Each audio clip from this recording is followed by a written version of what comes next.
लागी छूटे ना लागी छूटे ना गाओ लागी छूटे ना लागी छूटे ना लागी छूटे ना।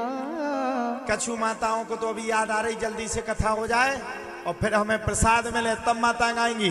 बूंदी छूटे ना बूंदी छूटे ना, लड़ुआ से नाता छूटे ना। ओहो बूंदी छूटे ना बूंदी छूटे ना, कसार से नाता टूटे। हाँ ये भी गलत है। बूंदी छूटे ना बूंदी छूटे ना,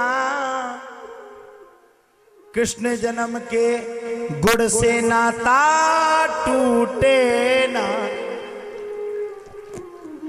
जोर से बोलना पड़ेगा और जोर से बोलना पड़ेगा।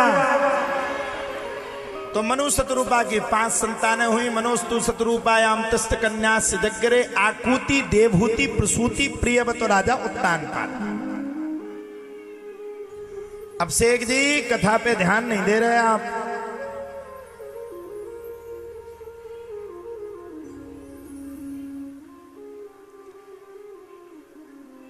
पांच संतानें हुई। पहले पुत्रियों का वर्णन आया उसमें। आकुति का विवाह रुचि प्रजापति के साथ हुआ।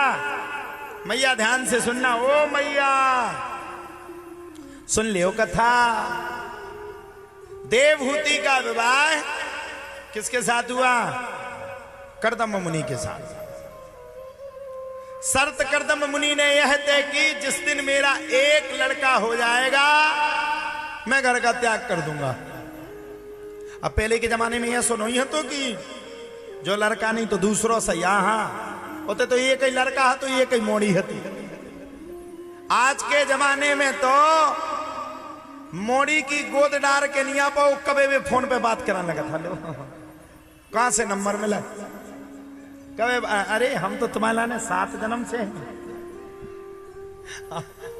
हाँ जे सही है ना? हाँ तुम्हारे जमाने पे नहीं है तू। हाँ तो नहीं होता। अच्छा लड़का को अपन समझाएंगे, घर वाले लड़के को ज्यादा समझाए। अबे ना बोलिए जैसे तैसे सारे तो हार में हल्दी लग रही मर जे बेलोर जे सारे ब्याह बेलोर जे। ओ होत का है पतो परो रात में 2 जने लगे बतकाओ कर दे। हाओ 7 जन्म पहले हाओ अपन पति पत्नी यहाँ थे। महीनाक तो पति पत्नी को बतकाओ, चलो महीना के बाद हो पर ही नहीं आओ। पापा हम ना करें उस लड़का से ब्याह, हम प्राण दे दे लेकिन उसे ब्याह ना करें। 75% ब्याह तो के लिए ऑनलाइन के चक्कर में टूट जाते। और पहले के जमाने में माता पिता पुत्र के लिए घर तय कराते थे, पुत्री के लिए तय कराते थे। पता तो जब चलता था जब मंडप में एक दूसरे के दर्शन होते थे। हाँ पहले हकीकत है, आप लोग भरोसा नहीं मानेंगे। हमारी भी शादी ऐसे ही हुई थी। अब कछु जनन का जो पता नहीं है हमारा ब्याह होगा। हमारे पिताजी माताजी तय करके आए थे और पिताजी का आदेश था गृहस्थ जीवन में जाना है। माता पिता का कोई आशीर्वाद नहीं टाल सकता। मैंने उसको हंस करके स्वीकार किया था। क्यों? माता पिता ने पाल पोस करके बड़ा किया ना। क्यों? बुरे दिन माता पिता ने देखे ना, हमें तो अच्छे दिन दिखाए ना। क्यों? वो भूखे रहे लेकिन हमें तो रोटी खिलाई ना। क्यों? वो दुखी रहे लेकिन हमें तो सुख दिया ना। जब सब कुछ मेरे माता पिता ने किया तो इस दुनिया में सुन लो रे लवेरिया वालों, इस दुनिया में तुमसे कोई प्यार नहीं कर सकता। अगर तुमसे कोई बेहद मोहब्बत करता है, कोई तुमसे बेहद प्यार करता है तो वो है तुम्हारी माँ और वो है तुम्हारा पिता। कोई किसी से प्यार नहीं करता। जैसे फालतू की बात है, 4 दिन की चांदनी फिर अंधेरी रात। हाँ बोई अब तो भैया अब कह नहीं क्या भाड़ में जाए, हमें क्या लेना देना। देवहूति का विवाह कर्दम मुनि के साथ हुआ। तय हुआ कि एक बालक हो जाएगा, घर का त्याग कर देंगे, लेकिन बीच रास्ते में जाकर के वो तपस्या में बैठ गए। कई हजार वर्षों तक कर्दम मुनि ने भगवान की तपस्या करी और हजार वर्षों तक तपस्या करने के जस्ट बाद कर्दम मुनि ने हजारों वर्षों तक तपस्या करने के बाद नेत्र खुले सामने पूछा, देवी तुम कौन हो? देवहूति कहती है, मैं तुम्हारी पत्नी हूं।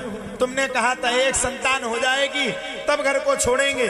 अरे भैया तुम तो बीच में ही बैठ गए, हम आपकी सेवा कर रहे हैं। जाकर के कर्दम मुनि घर पे गए और अब की बार कर्दम मुनि की 9 मानसिक पुत्री हुई। कितनी पुत्री हुई? 9।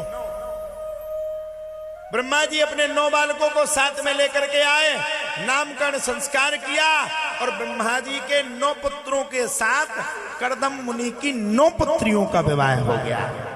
नारद मुनि गए थे इताए उताए न्याय करवावे, सो आज तक उनको ब्याह नहीं हो, न्याय ही करवा उतरे। नारद मुनि से न्याय करवाओ, कहला ना हम सुखी तो हम तुम्हें भी न रहे हैं भैया। धीरे धीरे करके भगवान की भगवत कथा आगे बढ़ी।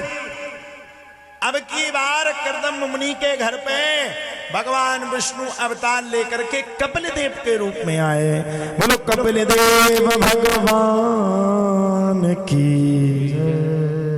भगवान कपिल देव का प्रादुर्भाव हुआ और भगवान कपिल देव के प्रादुर्भाव होने के तत्पश्चात ही बड़े प्रेम के साथ आनंदम पूर्वकम आनंद के पूर्वक के साथ कपिल देव का जब जन्म हुआ तो कर्दम मुनि ने घर को छोड़ दिया। कपिल देव ने माता पिता को खूब अच्छे अच्छे उपदेश दिए और अंत तो गत्वा सब भगवान की शरण में पहुंच गए। अब की बार तीसरी पुत्री जिसका नाम था प्रसूति, उसका भी विवाह हुआ। अब बताओ प्रसूति का विवाह किससे हुआ मैया? ओ प्यारी मैया बताओ तो सही किससे हुआ? प्रसूति का विवाह ध्यान से सुनना, राजा दक्ष के साथ हुआ। प्रसूति का विवाह किसके साथ हुआ? राजा दक्ष के साथ। राजा दक्ष की 13 कन्याओं का विवाह चंद्रमा के साथ हुआ और राजा प्रजापति दक्ष की एक पुत्री का नाम था सती।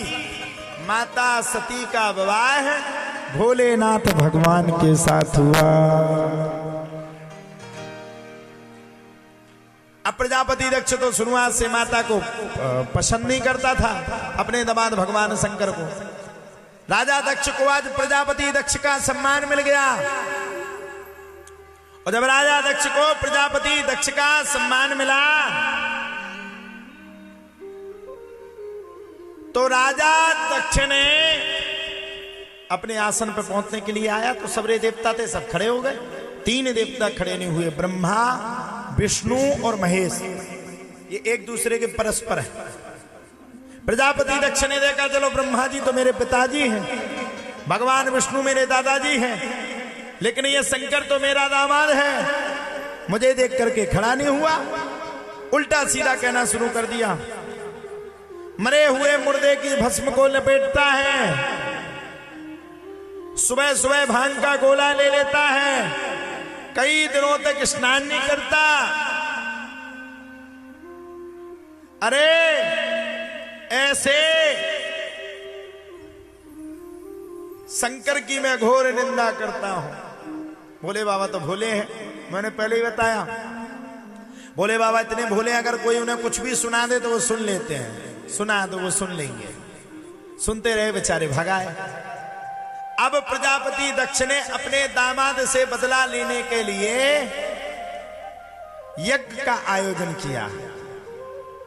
यज्ञ में सबको बुलाया, लेकिन यज्ञ में भगवान शंकर को नहीं बुलाया और कहा भी गया, आओ नहीं आदर नहीं नैनन नहीं सने, और तुलसी तहां न जाए, चाहे कंचन बरसे में। जहां आओ आदर की स्थिति परिस्थिति नहीं होती है,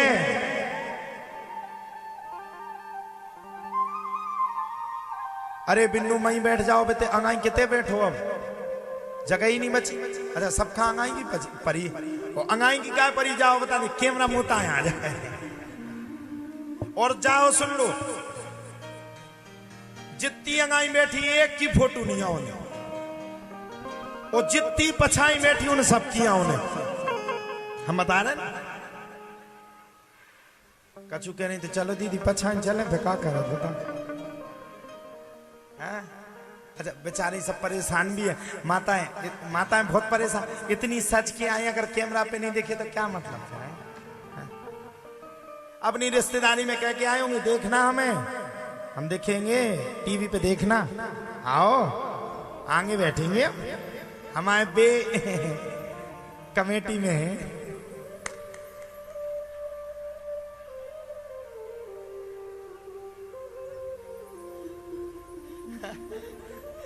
पहले तो बे कहती थी, आज भी कहती क्या बे, अरे अब नहीं कहती बे, अब तो लड़ पड़ती, तो से कह रहे तो से तो बाप से। आजकल तो पति पत्नी की जब नहीं आओ तो से कह रहे तो जो ना आओ तो बाप खानी डराओ। एक पति पत्नी का हमने पर्चा बनाया, उसमें लिख के आया, दादा गुरु ने लिखा कि पत्नी पति को गाली देती है और पति पत्नी को देता है। हमने पूछा, हमने कहा क्यों देती हो, अब बोले महाराज जी वो जमानो गाओ, अगर थापर घालो तो घलवाओने भी आए। बोले मतलब, बोले इनने हमें मताई कि एक बेगानी नहीं, हमने 2 बेर दी। बोले मतलब, बोले जे एक रात्रि खात हम 2 खात। भैया जमाना बड़ा उल्टा है। आजकल तो इमें लुगर दे दे, किट्टी पार्टी में को जात। अब झूठ मत बोलो, जितने जन जाते हो सब दिख रहे हैं हमें। इमें आग लगे जा, कहां से आई जा किट्टी की पार्टी। भैया ये धर्म विरोधी तत्वों ने सनातन को, माताओं को बदनाम करने के लिए ये किट्टी पार्टी चलाई है। मेरी बात को मानना, मर जाना, लेकिन आज के बाद कभी किट्टी पार्टी में नहीं जाना। अगर तुम्हें पार्टी करनी है तो एक दूसरा नाम बदल दो, सनातनीय बहनों की पार्टी। और उस पार्टी में नियम रखो, एक हफ्ता भर में एक दिन हम अपने क्षेत्र के किसी ना किसी मंदिर पे जाएंगे, उस मंदिर पे बिना प्याज लहसुन का भोजन बनाएंगे, गरीबों को भी खिलाएंगे और हम भी खाएंगे। ऐसी किट्टी देखो देखो जी, आ गई अंगाई। हाँ हाँ हाँ हाँ, ओ मताई, ओ मताई है।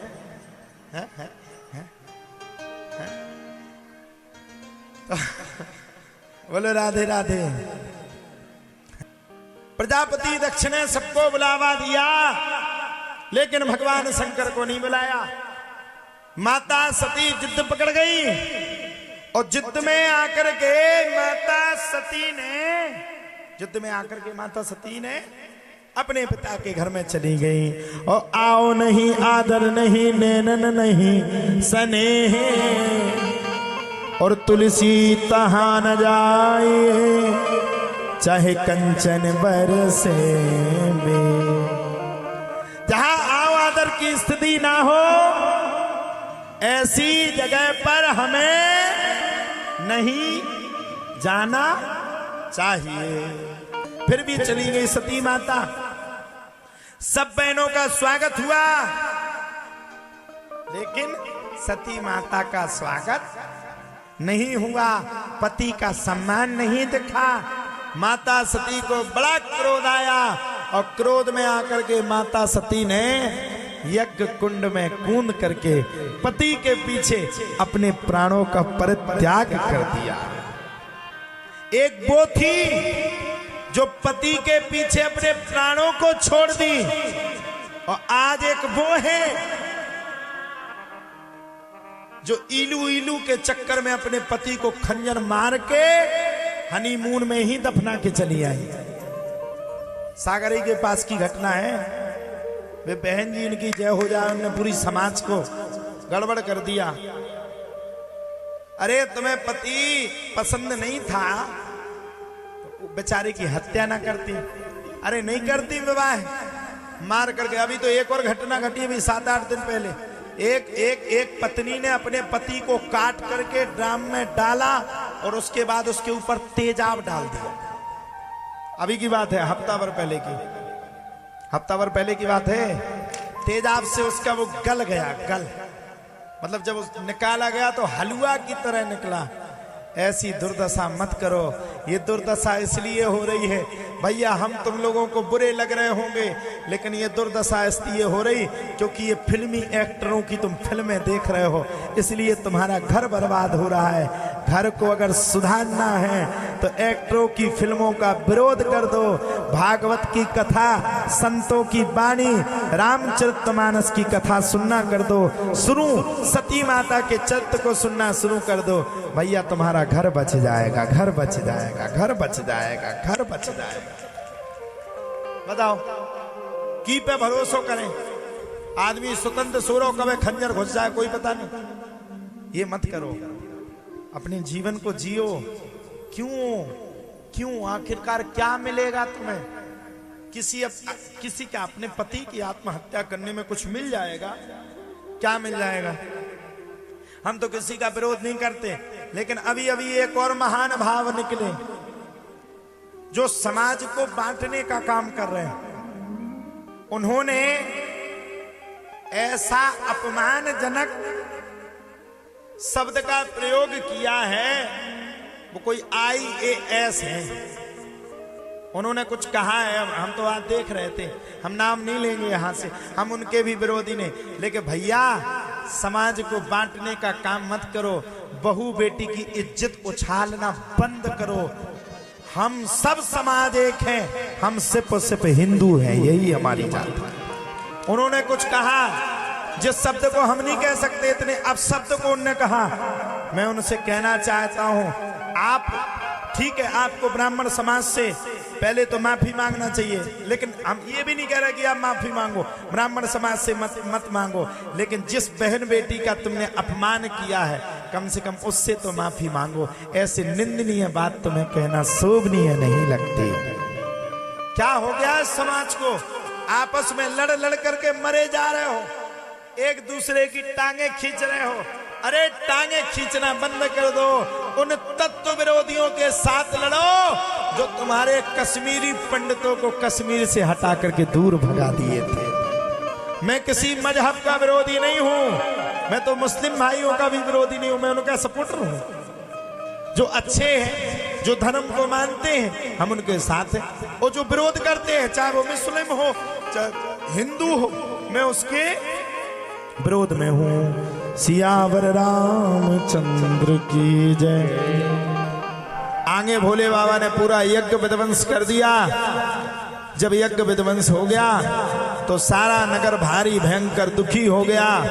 जब सारा नगर दुखी हुआ तब जाकर के ब्रह्मा जी ने राजा दक्ष के सिर पर बकरे का सिर लगा दिया, भृगु जी को बकरे की दाढ़ी लगा दी, और अब यज्ञ को भोलेनाथ ने संपन्न करवा दिया। बोलो भोलेनाथ भगवान की जय।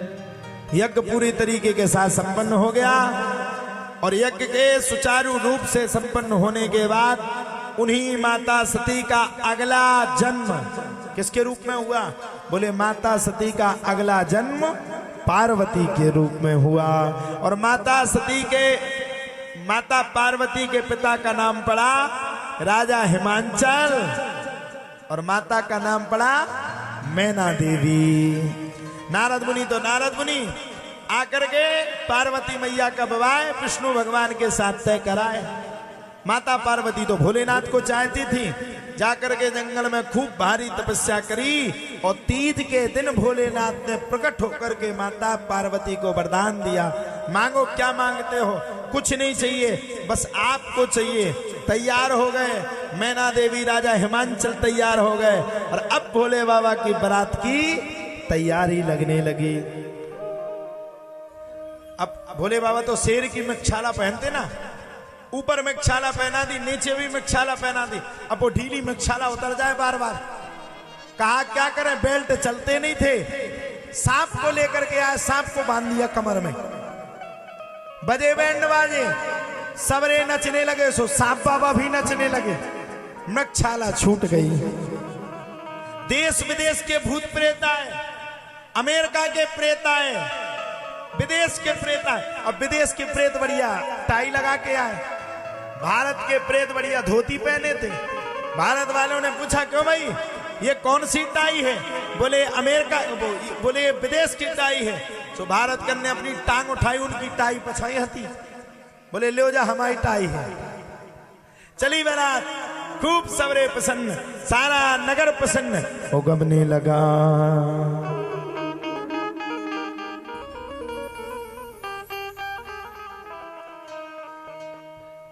निराले दूल्हे में, मत वाले दूल्हे में, सुर के साथ चलना है। निराले दूल्हे में, मत वाले दूल्हे में, सज रहे, हाँ हाँ सज रहे, हाँ सज रहे भोले बाबा निराले दूल्हे।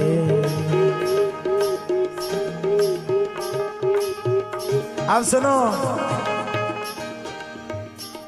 देखो कोके में डांस करो ना करो, भोले बाबा के ब्याह में अगर तुम उन्हें ना नाचो, पता है ना, रात के टाइम तुम्हारे बेड पे आके बैठ गए, हाँ हाँ, कोई आगे नहीं बढ़ेगा, जो जहां खड़ा है वहीं खड़ा रहेगा। आप लोग 1 मिनट के लिए खड़े हो जाओ, भोले बाबा की बारात मना लें और फिर इसके बाद कृष्ण जन्म की ओर चलेंगे। कोई आगे नहीं बढ़ेगा, जो जहां खड़ा है वहीं खड़ा रहेगा। अपने कीमती सामान की रक्षा स्वयं करें, आगे नहीं बढ़ेगा कोई भी, ऐसे खड़े हो जाओ। सज रहे भोले बाबा निराले दूल्हे, निराले दूल्हे में मत वाले दूल्हे।